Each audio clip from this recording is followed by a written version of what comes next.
Sports always been a huge part of my life. I mean, I've been involved in sports since I was probably 3 years old and old enough to run and kick a soccer ball.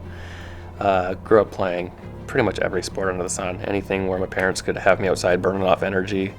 I mean, basketball, volleyball, lacrosse, baseball.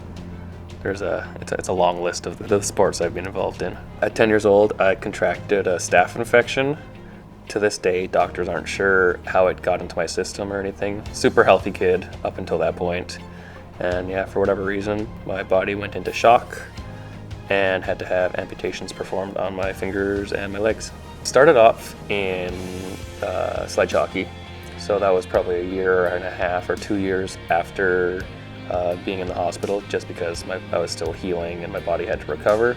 And then I think as soon as I was well enough to get out there and get involved in sport, myself and my whole family decided that would be probably the healthiest way to get out there and rehab the body and get back into good shape, I think. So I had to duct tape the sticks onto my hands for sledge hockey, which is not an ideal situation. And that's when I moved on to wheelchair basketball. And then 2011, we discovered wheelchair rugby, or wheelchair rugby discovered me, and here we are now.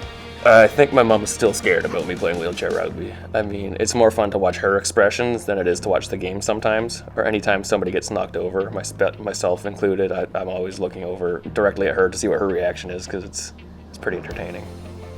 Some of my greatest memories to this day are from the London Paralympics, just as a young 18-year-old kid on this team of grown men who had all just taken me under their wing and showed me the game, made sure I was learning as much as I could, as quickly as I could, and getting to that level so quickly. I mean, truly a spectacular experience.